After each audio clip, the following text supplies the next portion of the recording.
Recording. Wonderful. And let's get into it. Hope you're all excited and ready for a nice session. But just before we do, I just want to kind of let you know who is DueDash and what brought us here today. So what DueDash is, it's a startup investor hub, which basically simplifies the work for fund managers, for any kind of investors, founders, accelerators, ESOs. We brought them together and streamlined the whole investment process with advanced filtering, scoring, pipelines, deal flows, portfolio management, up to engagement, all rolled into one sleek workspace. So if you are fundraising, looking for investors, want to connect with them, make sure that you can raise further funding from existing investors, or you as an investor looking for new deals, want to engage with them, go through that whole process, then come onto the DueDash platform. We do also regular demo sessions, so happy to walk you through at another point in time to show you this. You can also, throughout the session, ask me any question. So if you're a founder or investor, join DueDash tonight. In addition to our core platform, we also further support also to founders. And one of that is our education platform. What we have noticed is that a lot of startup founders struggle a lot with answering the difficult curveballs that investors give you. They want to know really, can they trust you? So you need to prepare and understand really why we're asking these questions. And for that, we created the Dash to Investability course, which will take you through step by step each part of what is relevant for investors and how you have to answer to have a successful next meeting. So you can start that just by going on to education.duedash.com. I will share the links also in a second for both the platform and education into the chat. We are supported by a lot of great partners, VC funds, accelerators, incubators, ESOs, which we are happy to support them and their operations. And we're looking forward to do some great impact, create the next generation of investable entrepreneurs. And that's kind of like also what DueDash is all about, making startups investable. And with that, I look forward to a great session. If you have more questions on DueDash or us, just write me. As I said, I will be here in the chat. And with that, I would give it to per rule. Let me just only make sure that I pin you so that you are the focus and not me. Thank you, Marcus. Thank you, everybody who's joining us today directly here or through the other media channels from social media. I'm founder and CEO of DueDash, which Michael very nicely introduced to everybody. My background is I'm a serial entrepreneur. I've built multi-million-dollar companies in the past and invested privately in many startups as well for more than 15 years. I have experience in M&A and basically the entire shebang. So I'm excited here to share my knowledge also with you. And today my guest is Giuseppe Soto, who's managing partner at 186 Ventures. He's a former founder of startups himself and served both as CEO and in COO role. So we have the complete plethora of experience today here. He also mentors and supports founders and startups. He's a mentor at Techstars.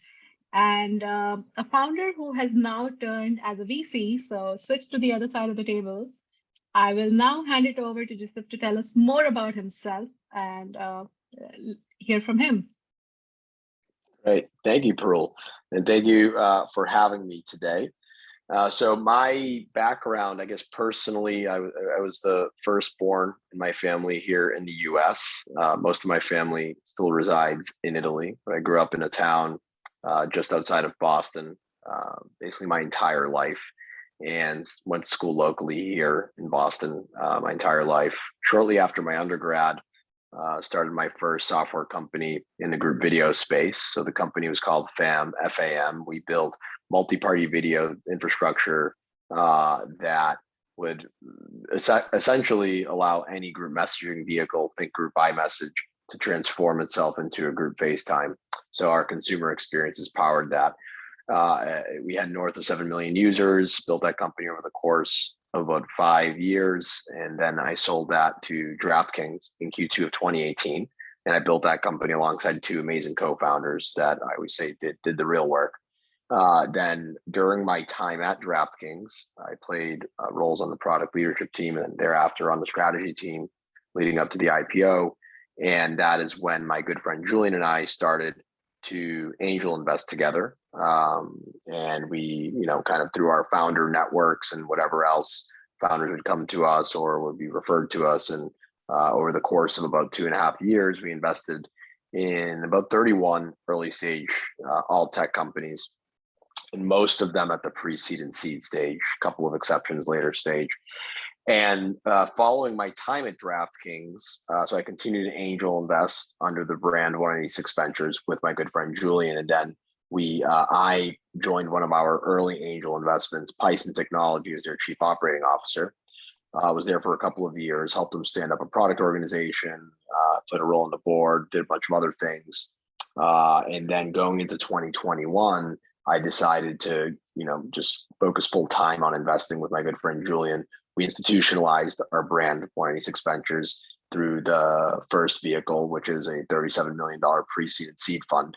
Again, investing across early stage software, primarily industries that we focus most of our time on, but not exhaustive, are fintech, future of work, workflow automation software, Web3, and healthcare. And then, of course, there's the digital, consumer digital component as well, given our backgrounds. And we've done about 12 companies so far out of Fund 1. Average check sizes are usually in the $250,000 to $1.5 million range. And it's been a lot of fun. We're a small, lean team. And the last point I'll make on this for 186 is we like to think we take a very differentiated approach to venture capital relative to most VCs. We were founders and operators one day. I like to think we can empathize on a differentiated scale, and we like to get to work. So even before we invest in companies, we like to streamline our diligence process with helping companies gain more customers, right? And that way, in the event that we do want to lean in and commit, we're usually in pole position because of the value that we've already brought to the company. And that's just one example of how we like to operate. We're doing this to build an enduring venture brand. Awesome. What a journey. Just congratulations on that, first of all. Thank you.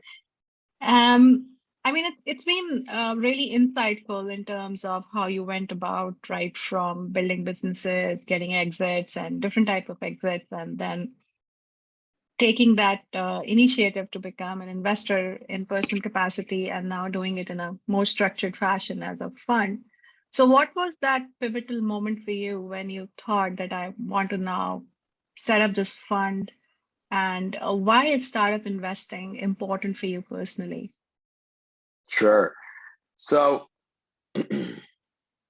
I would say it was probably a combination of things that led to why my good friend Julian and I decided to go from part-time angel investing to full-time venture, raise a fund, and all that. I would say for me personally,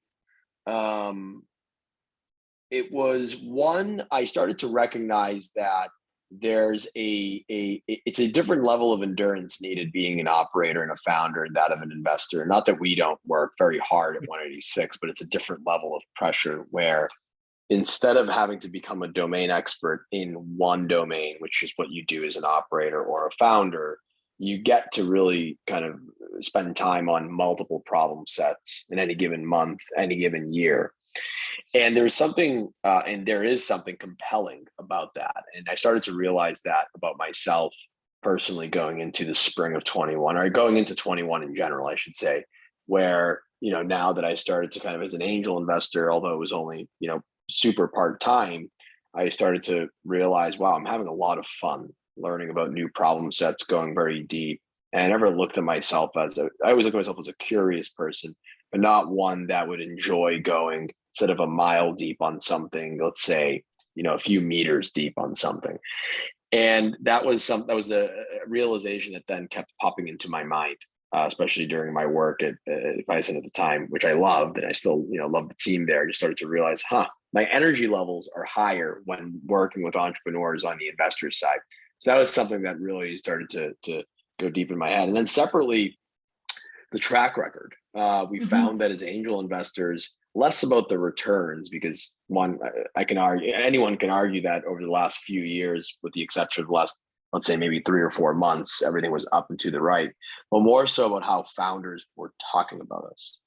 we were getting a bunch of feedback, and we still do get a bunch of feedback, at least on the angel portfolio, that although we wrote a $25,000 or a $50,000 check, we were adding as much, if not more value than some of the VCs writing $500,000, $1 million checks. So that made us think, we're doing this part-time when we have time, and we're pretty, competitive to the value added nature that a lot of other VC, some of them established brands, are adding. So we figured, hey, it's something we could be really good at. In terms of why is startup investing personally important to me, I think it's what drives the world forward. There's many different ways for how the world can better itself and how we can better solve some of the biggest challenges we have in terms of, mid-level businesses not having access to financial services they should have access to, or people not having access to the, housing that they need to live, and so on. All these little things, whether they are first world problems or not, are being pushed forward with technology, right? Maybe 50 years ago, less the case. Now, I think it's unequivocally the case. And we are particularly good at, software and tech. So it's a perfect alignment of being able to push the world forward. Awesome. So, being an investor myself and doing my own assessment for the startups, and that's what we try to structure with DueDash. We have a 5T model for assessing startups, which is team, timing, traction, technology, TAM.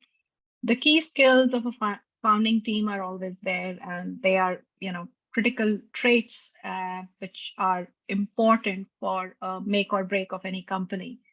And there are some early red flags and things like that. So what do you think, what makes an ideal team and a great founding profile for people to come together? Sure. It certainly depends on the industry, and there's no one similar team, but to what you just alluded to, there are patterns for sure. What we like to call kind of a key ingredients check on the team. We'll start there, and then in this, maybe we can talk about some of the red flags. First, we like to think about founder market fit is what we call it. Why is a founder or management team particularly well positioned to tackle the problem that they're tackling, whatever the industry might be, right? And that the key is whatever the industry may be. Because if you're talking about social media, well, the biggest social media companies were created by people who had zero, I would say, experience or little experience, but the fit was there though for what the end audience was, right? If you're talking about a B2B enterprise financial services company or fintech company, yeah, they probably should have a bit of fintech experience. So we do we look at a quick glance at things like that. But then going deeper, because anyone can look good on paper, right? Anyone can come out of Goldman Sachs to start a company and go into the fintech world. And it's easy to think, wow, they were at Goldman, so they must have the network and the know-how. But so to go deeper, we like to look at indicators. So whether they had previously started a company or not, you can ask questions and get to know them in ways to learn about who they surround themselves with, right? So if they never started a company before, but they built teams before, what are the teams that they built? Who are the types of people they've brought around them? What do those people think about them?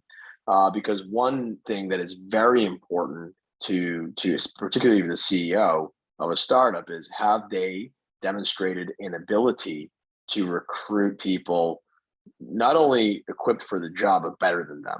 And how does that operational harmony work? So we really dig into that.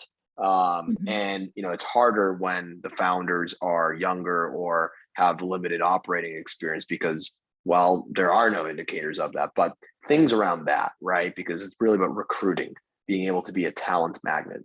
Then also too, we like to dig deep on the founding team's understanding of the landscape. You wouldn't believe how, and I say you wouldn't believe in a nice way, but you wouldn't believe how many founders don't have an exhaustive or comprehensive understanding of the competitive landscape. And I'm not saying like, MBA, business school SWOT analysis stuff, right? I'm just talking, being able to think about the world they're building in in a way that demonstrates just a next level understanding of where the space and market is and where it's going. And you can quickly poke holes when they don't understand that. And the biggest red flag for me is when I know more than the founder on that, because if I'm not the one building the business and I'm not that smart. So if I know more than the founder in terms of who the players are, where they may not be doing as well, that's a very quick red flag for us to pass on a deal on. But I would say those are the biggest things. And then integrity. Integrity, I know everyone maybe says this, but we act on it, where we have passed on deals where we felt that there wasn't a strong integrity kind of signal, or there were things that came up in getting to know the founders where we don't really care about how much revenue they have or anything like that. So I would say those are the biggest things. Awesome. At a high level. So, yeah, I think that's a great segue to my next question, which is how do investors do market research and analysis? So what are your methods of assessing the opportunity? And specifically when founders are going to the VC path, I mean, there are different conversations at different levels, and we can come to that probably later on. But how do you go about assessing an opportunity? Sure. So I would say so let's talk a little bit about what we've institutionalized at 186 that applies to pretty much any deal we look at. And then we can talk about maybe specific items that we look at. So we, on a daily, weekly, monthly basis, we have what we call an internal 186 expert network that is constantly growing. And it is made up of founders, operators in industries that, in some cases, other investors, although we don't, we spend more time talking to founders and operators in the industries that we invest in. So because that is where we learn the most, it's where we do all of our diligence on a particular deal. So we are constantly thinking of how we can expand that, and we have internal goals on how many conversations we need to be taking on a monthly basis, right? So we live and die by that system, because that is in many ways the outside of founders coming to us for funding, but that's the oxygen, right, for us. Now, what we look for in companies and kind of how we dive into them is let's say we're looking at a company targeting the developer tool space for the enterprise world. So they like to look at companies who have at least 100 employees, mid to large enterprises in the US. We would look at, all right, who do we know that founded companies similar to this or in adjacent spaces, or operators or founders and operators of companies that could be a customer of this. And we'll just go talk to them. We will spend a lot of time just building out what the appropriate list of folks are who can educate us, number one, but then number two, just kind of be a potential customer of this, right?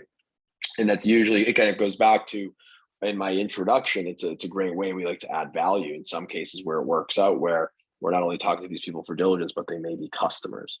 So that's how we look at how we do our market research. Is we have this passive engine that's kind of going on in the background, and then at the same time, specific to companies that we're diving in on, we then will go talk to the appropriate folks to help familiarize ourselves. And then, of course, there's all the background Google searches and all that we might do. But I would say talking to people in the industry who are customers are the best ways to come up with market.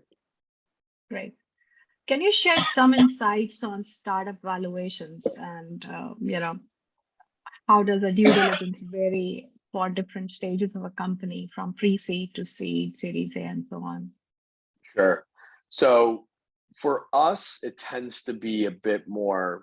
It's important to contextualize for us where we are at the pre-seed and seed stage. So some of these companies have no revenue at all. Some may have $500,000, maybe $1 million on the high end in some cases in recurring revenue. Things are very binary in our world. We underwrite businesses to think, how can they get to 100 million plus in ARR in a reasonable amount of time, right? Because it's really hard to think from our phase the difference between a company that can get to 50 to 100 million and $1 billion in ARR. I mean, it's impossible to tell.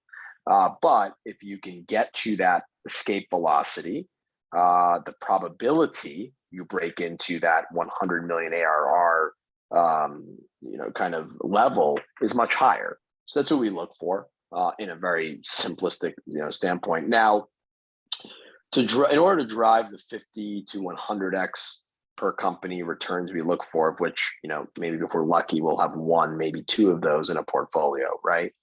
Which is what I would say a lot of seed funds, try to do. The valuations obviously need to be low enough. So, there are some cases where, we may go above we may be okay with going above a 15 or a $20 million post-money valuation. Although today, with everything that's happened over the last, 3 to 6 months with various consumer headwinds and everything else going on macroeconomically, I would argue that right now we're seeing a lot of sub $10 million post-money valuations, even for businesses generating a fair amount of revenue for the seed stage. So you might have $500,000 in ARR, but you're still only getting an 8 post. 6 months ago, that might get you a $30 to $40 million post, which is crazy. So I think the way we think of valuing things are, in appropriate to, we look at some like later stage multiple stuff, but more peripherally, it doesn't really drive our valuation calculus. And then of course we look to downstream investors, to your point. So Series A, Series B investors, how are they thinking about it? And that might be a bit more telling for the audience today, given how binary things are for us. Meaning, for us, we invested a 20, a 30 post or a 10 post. It's binary. If a company reaches $10 billion plus valuation, it doesn't matter where you invested. For example, Stripe in 2010, their seed round was at an 80 pre-money valuation. Think about that. Right after the biggest financial crisis in the history of time, debate questionably, and they raised at a very premium seed price, right? I don't think anyone cares they paid an 80 pre, right? Given how they're trading at 75 billion. But that's a huge exception. Now, Series A, Series B investors, they're certainly tightening up. I think that seeing a lot of Series A's get done at anywhere from a 30 to 50 post-money valuation, 50 being on some of the high ends. There's still the exceptions that the $100, $200 million valuations, the Series A, those are always going to continue to be the case, especially by nature of how much private or dry powder there is on the sidelines from some of these larger VCs. But things are definitely trending lower. And I think that things are going to trend even lower. At least in the early stages, because it's going to take longer for companies to grow out, for them to reach certain growth markers on revenue. And I think in many ways, putting my previous founder hat on, it's healthy. What happened in the last 2-3 years, I think was very unhealthy for founders, especially inexperienced ones that had more money than they needed or should have had. And it drives the wrong type of operating behavior that then takes years to undo. But anyways, I'll pause there. I can go on for hours on this topic. I understand that, and I think it's an important question to ask, especially with the timing risks for a startup that founders need to be aware of. But especially looking at the current market scenario, where the funding is squeezing or drying out for many, with many startups not having enough runway, and even if they're bootstrapping or cutting down on expenses, what would be your suggestions for them to pursue or prolong while keeping their sanity? And especially at this point when it is a make or break for revenue generation, and they have to turn their traction into repeatable business model, like you mentioned, like very early stage, having 0 to best case scenario, 1 million revenue. But how should they think about it and it's a hard case to make for further funding piece without having a solid plan for further monetizing, when especially valuation is also getting squeezed out. And even if the strategy is solid, what would be your advice, keeping all these moving parts, Sure. keeping sanity? Yeah. At the seed and even Series A, and in some cases the B, but let's stick to seed and A, things are so early that nothing else matters but customer traction and customer proof points. So what I would say to founders building at the early stage, eliminate all the noise, valuation and all that stuff. It's binary. You're either going to have a big outcome or you're not, right? In the nature of tech. And when I say big outcome, for a founder, selling your business for $50, $100 million, $50 or $100 million is a big outcome. And it can really transform their lives. So I would say in this context, we'll throw that in as a big outcome as well. So when you look at it that way, it all comes down to, are you creating value for your customers? And I would if anything, that should scare founders, is if they don't have that. Now, if you're not able to raise money or whatever else, it probably is because you don't have that, or you are being unrealistic with your expectations on valuation. The latter is very easy to fix. Be realistic. Whether you're giving up an extra 5% or not of equity, ultimately, it will not matter. You're either going to have a successful outcome or you're not, given the risk reward ratio of building tech companies. So what I would think about, and what I would advise companies that may currently be having a tough time raising money or are thinking about raising money in the future, just focus on the indicators coming from customers. And try to build process and systems that allow you to iterate as quickly as possible on when you receive negative feedback from customers. And this happens at all. You can apply this framework and model of thinking to any phase of the product development cycle. This could be when you're pre-product, post-product, it doesn't matter.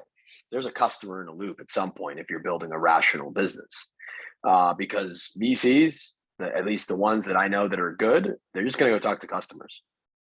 So ultimately, this whole valuation and running out of money thing, being able to raise money, it centers around, do you have a business that creates value for customers or users? And if you laser focus on that, and you just maniacally focus on how you can get better at that through the products you build, the conversations you have, through your business development practices, and so on, the probability that you run into some of these problems that you're mentioning is much lower. Now, if there are some of these scenarios that I don't even have an answer to or advice for, such as, you raised at 5 times of a valuation that you should have last year, and you're running out of money, and the only way you're raising money is at a fraction of that valuation. That's tough. I don't really have good advice for that scenario. Maybe some growth investors might have some advice for that because they're used to down rounds, coming more often. But that's where things can get tricky, because you might have a good business under your belt with good customer feedback, but the ownership structure and the incentives around the table for investor stakeholders and even employees holding options becomes very, very difficult. So that's where it kind of comes back to my first point. Be realistic with valuations, because doesn't matter how good of a business you have, that could really destroy a lot of the incentives and enterprise value that you've worked so hard to generate. Awesome.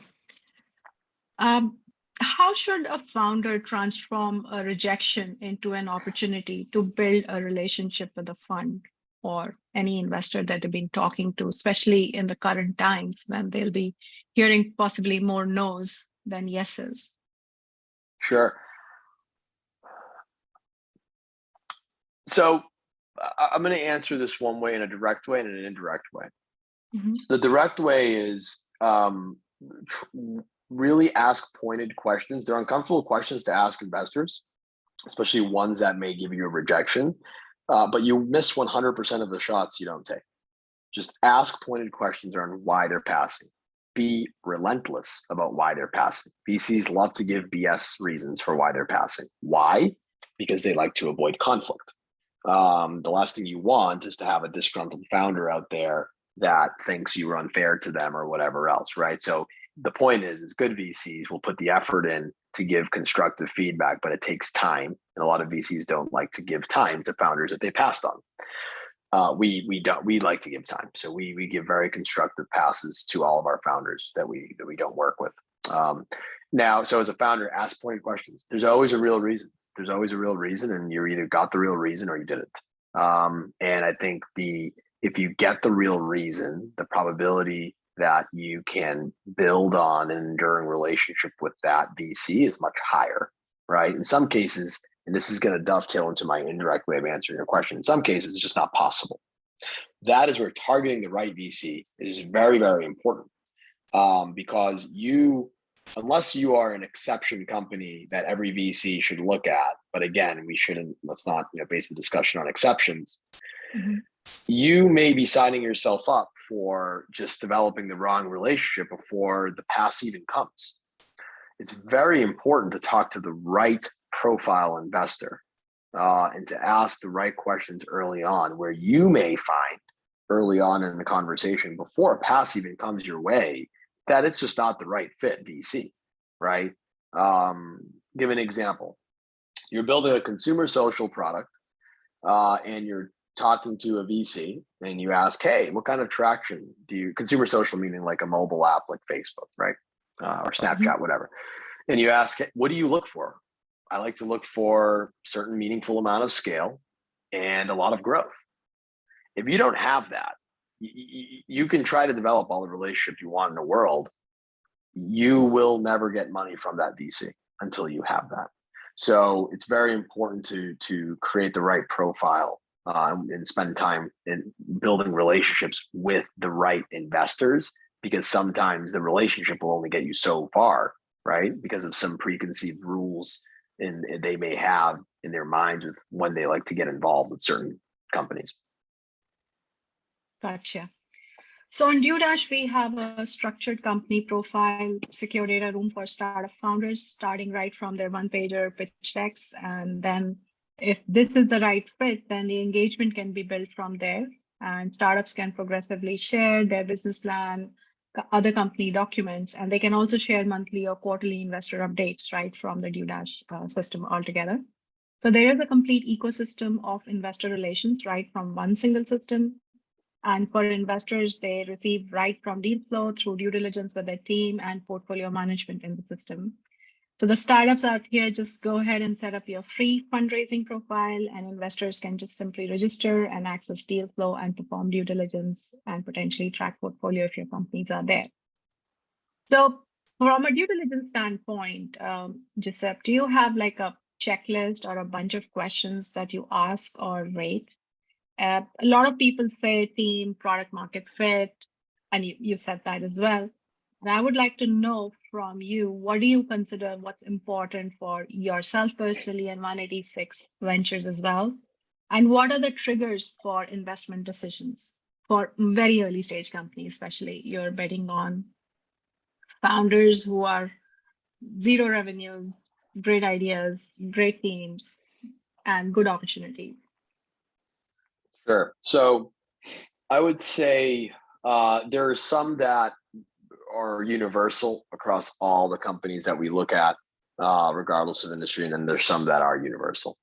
So I would say on that end, first on a universal component, we like to really understand why a founder is building the company that they're building. Because there's something so irrational about building a startup that if you're not doing it for the right reasons, the probability that you build for a very large outcome is just very small, right? So we like to really dig deep, regardless of what the industry is, of why a founder is choosing to spend their time working on something that is statistically improbable. So some of the questions we ask are like, how do they see the world changing with the product and technology they're bringing to the market?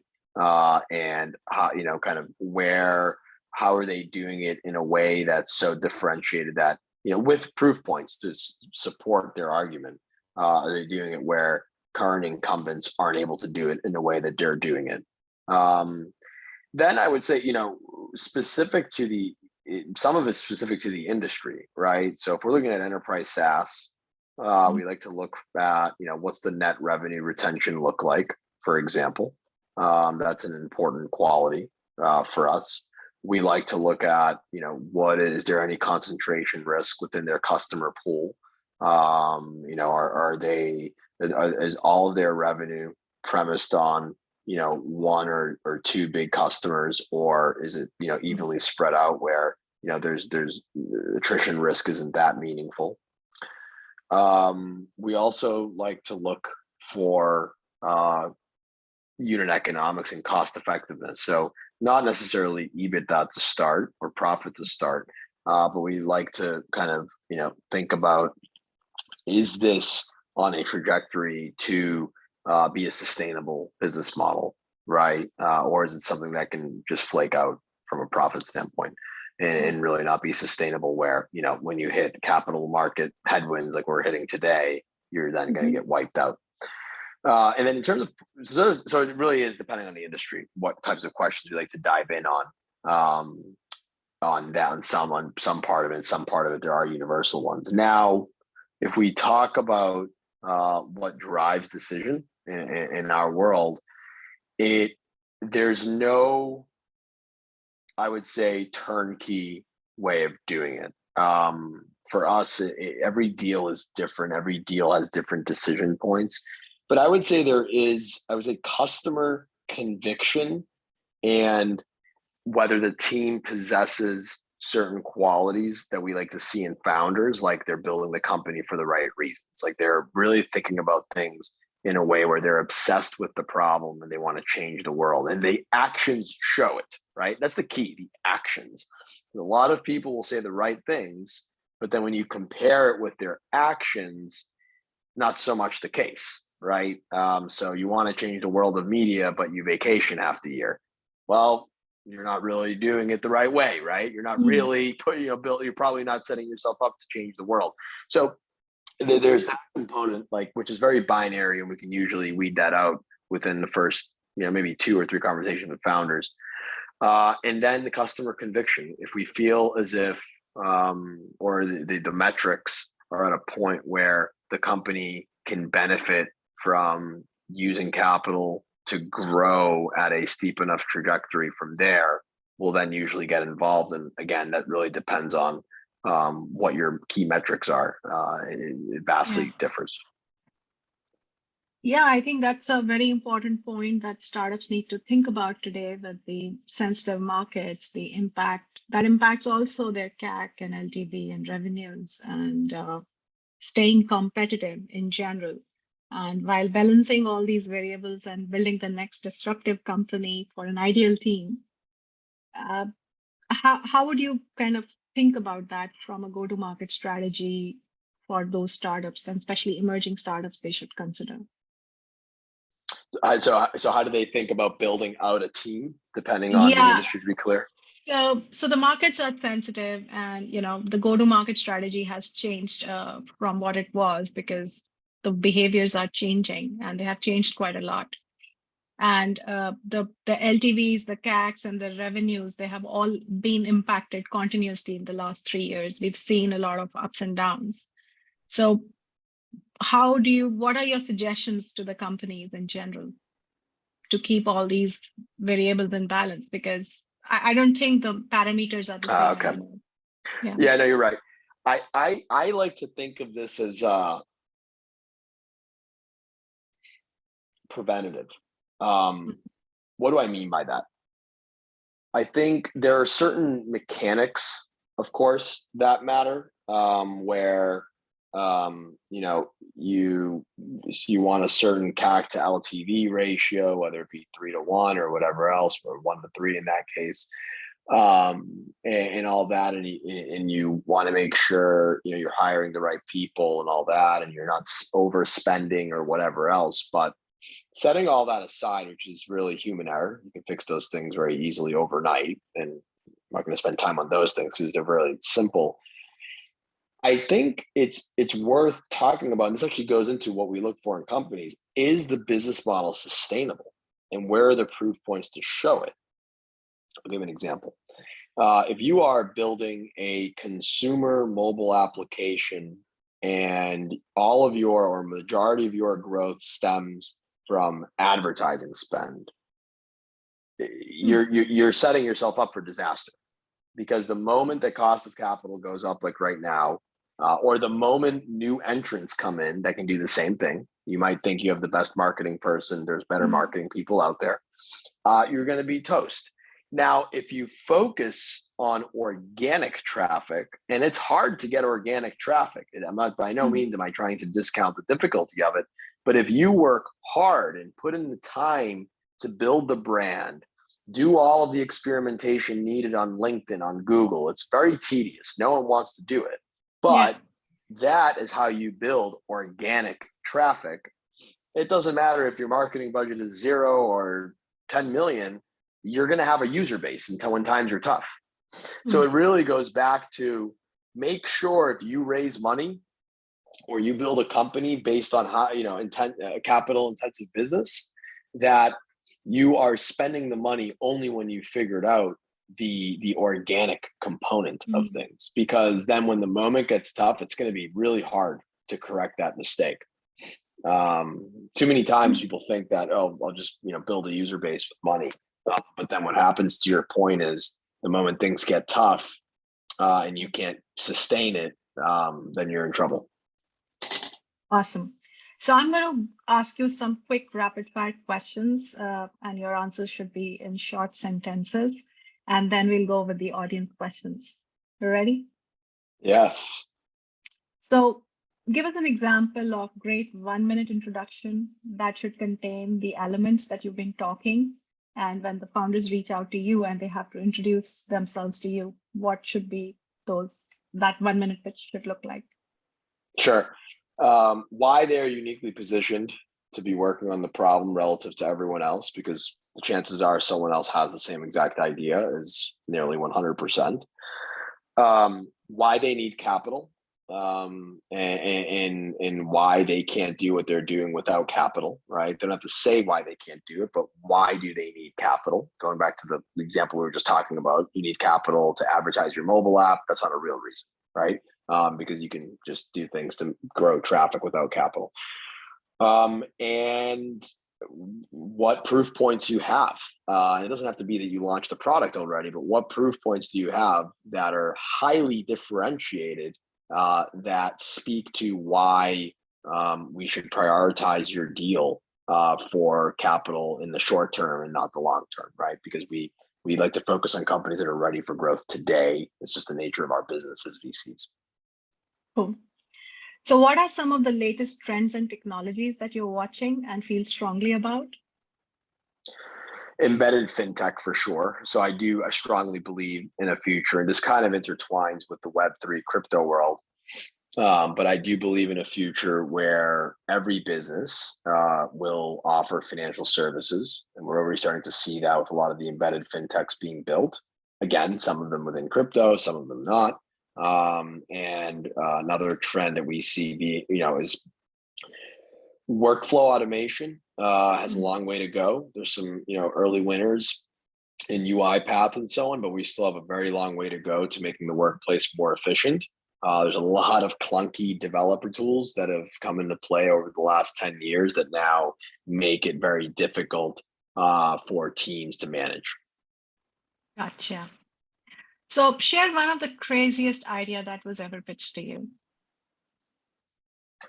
I would say homes being built in a factory. Okay. Why was that crazy? How is that crazy? Because it's really, at least doing it in a smart home capacity, to be clear, in the way that we want to do it at scale. It's interesting and unique to conceive of why that could actually happen in any region.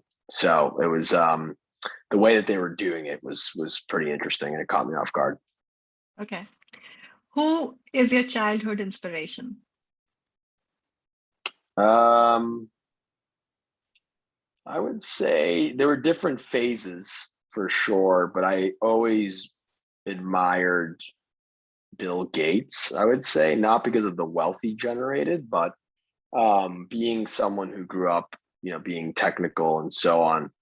It was always difficult to find role models that would also, were also really good at business. And I always looked at what he did, where he was, he is one of the best technologists of our time. But he also was a very shrewd business person. relentlessly shrewd. And it's that combination is really interesting to think about. Yeah. So what qualities do you value most in professional relationship? You mentioned integrity, but other than that? Straightforwardness and bluntness. I really admire, and more so selfishly because it makes things much more efficient in terms of conversations. But I think it's also because it's telling of the individual, right? I think people that are more straightforward in a thoughtful manner, right, are confident in their understanding and abilities of things, and it then makes it easier to work with them because you feel like they're really bringing something to the table that is productive and impactful. Very insightful. Thank you. And what are you currently reading? I'm currently reading Amp It Up by Frank Slootman. So I think he's still the CEO of Snowflake. Yeah, I think he's currently the CEO of Snowflake still. And it's a great book on just, hyper growth and increasing expectations, increasing urgency and intensity in a way that's productive. And I think that it's something, if you're an operator building a business, you have to read this book. It's incredible. Awesome. So that brings us to the close of Rapid Fire. Just a couple of things now. So tell us a little bit about 186 Ventures portfolio performance and current focus. And I mean, you're an investor founder now, so investors are also founders in their own way. So what are your short-term and long-term goals with 186 Ventures? So in terms of performance, we're early in the fund cycle. So we started investing out of it in September, October of last year. So it's way too early to tell how it's performing, although we do have our portfolio companies are growing in revenue and users and so on.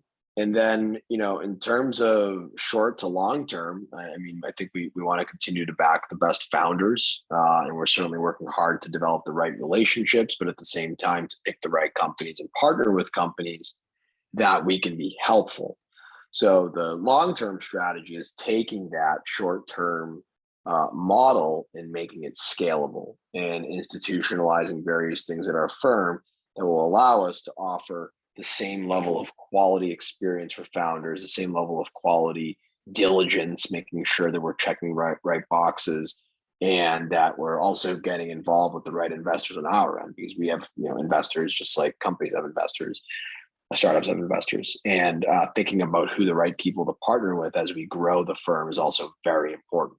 And lastly, building out the team. We have a team to build ourselves. But yeah, that's the short and long term art, I guess. Awesome. Fun strategy. Great.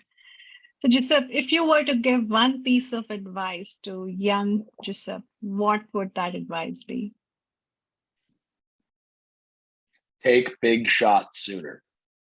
It took me a while to figure out that failure is okay. I learned pretty young, I would say, but I think it's always younger that you can learn to be okay with not being the best at stuff. And you just got to try different things, and you have to try really hard, and you just have to iterate. I would say, yeah, try big things out sooner, because there's a bit of anxiety that comes with thinking about you're growing up and you have to make sure you get a good job or whatever, you have stability. But life is so long, for some of us, that in the grand scheme of things, you have a long way to go to fix things, right? Even if you mess up young many times, it's okay. Things will be fine. Okay, great.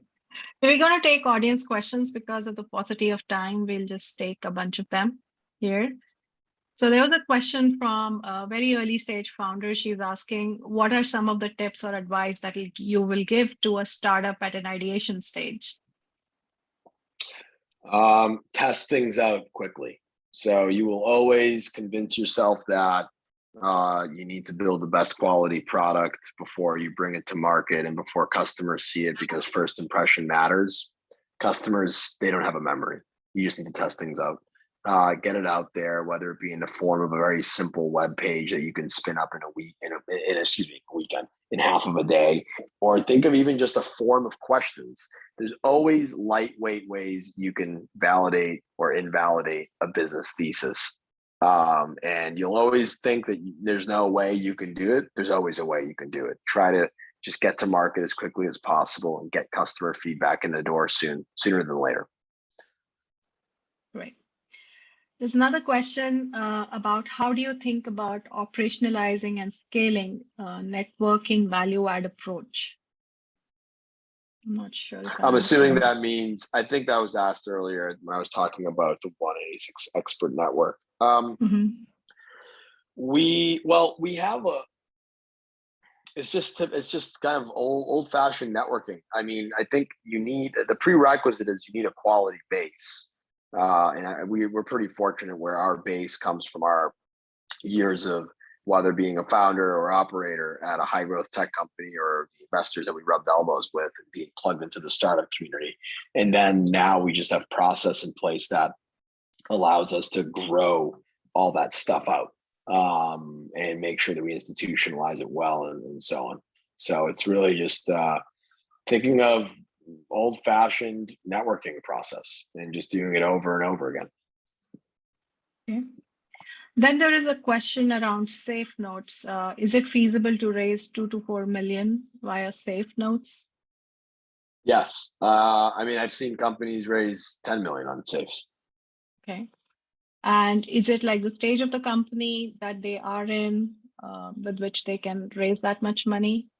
Is the safe accepted like at early stage, like pre-seed seed, Yes. or are they accepted at a later stage like Series A as well? They are accepted at the Series A as well, although they will, there'll be questions around, why you're only raising on a safe, right? Which probably means a bridge, at least early on, as this pre-seed and seed, a bridge and a priced round are interchangeable. Mm-hmm. And have you, do you have experience with EU, investing in EU or just with your network? Do you think it's feasible to raise money like that in European Union as well? Yes, certainly. I have a lot of, friend peers that invest in Europe, that it's a very active space right now for sure. We would consider a deal in EU for sure. We have only one international deal beyond the US in Lagos, Nigeria. And we do anticipate that, whether it be in this fund or future funds, that we would, invest in EU-based companies. We just probably on those, we like to partner with people who are on the ground there. Awesome. So there's an extension to the previous question that I asked, which is basically when founders are asking for money. So I think while we were talking, the example was that potentially marketing is not a good response. So when the founders ask for money, what do you think should be the right answer, or what should be the right, let's say, thought process for founders to have a breakup in their business plan? And it could be dependent on their stage as well. What should be the right way to seek for fundraising, and what things they should have in place, the proof points they should have in place? Oh, sure. It's very heavily dependent on industry, but it there's a difference between angels and VCs too, right? So we're talking within the context of VCs, and typically the proof points are, if I were to make one universal one, is there something repeatable that capital is the only way to repeat? And is it, and then of course, is it something that's sustainable as well, right?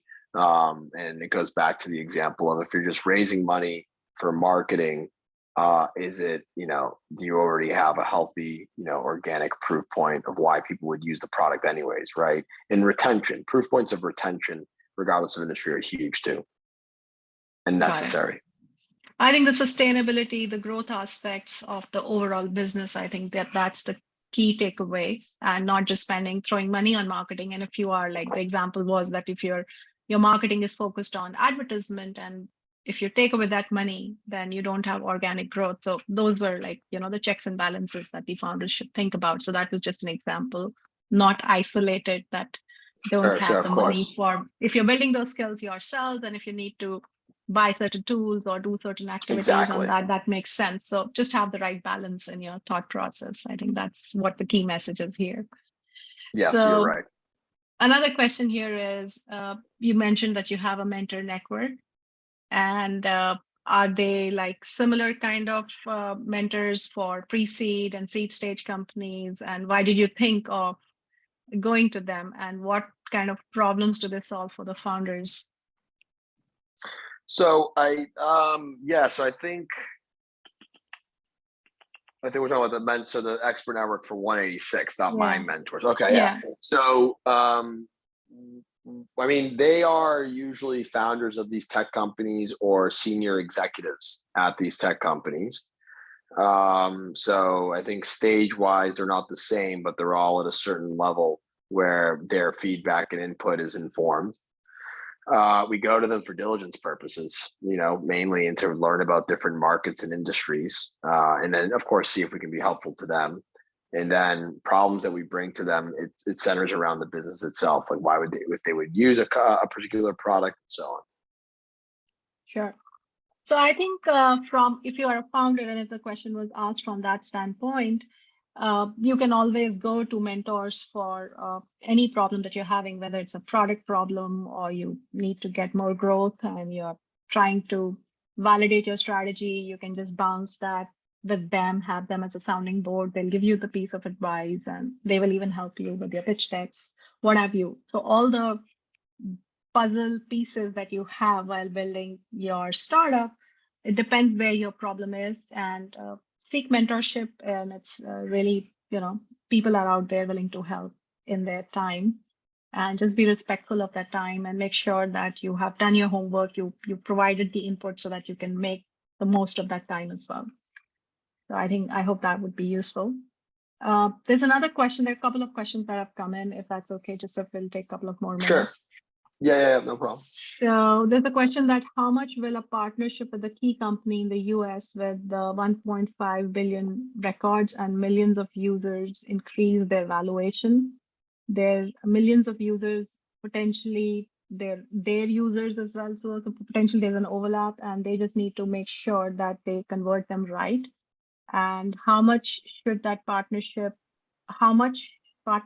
that give organic users grow the valuation. So I think they're looking to grow through this partnership and they're just trying to get revenues and some valuation advice. Yeah, I would say it depends on the nature of the partnership. I would say is there guarantees in there, right? There are partnerships where,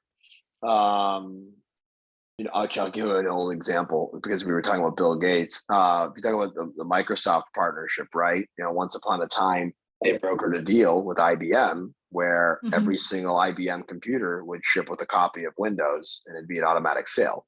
That is a great partnership because there's going to be value that comes from it, even if it hasn't launched, because contractually, one of the partners is subject to actually driving value. Most partnerships, unfortunately, that I see marketed are not like that. They are, they're going to put us on the website and we think we're going to get access to some of their users. That will do nothing most of the time for valuation until you start converting. Or unless there's some guarantee of sorts, for example, because it's all in the conversion and it really depends on, is the partner going to help convert? Yeah, I think it's a great answer. But I think getting to have that kind of partnership is very rare and unique because it was like hardware and software and usability for the users to use that hardware. So I guess. I mean, it happens today in software too, right? Like if you're a preferred AWS partner in some things, you're going to get certain access and with every AWS sale for sure. Yeah. But I think, it ultimately too, the only thing I'll add is because it certainly can help. It just depends on how committed is the partner to driving usage. It really centers around that because not all partnerships are created equal. And it's the usage that's valuable, not the actual, prospect. Interesting. So there's one last question, which is like, what is an effective advisory board set up for a cloud cost system for a non-tech CFO? What should that look like?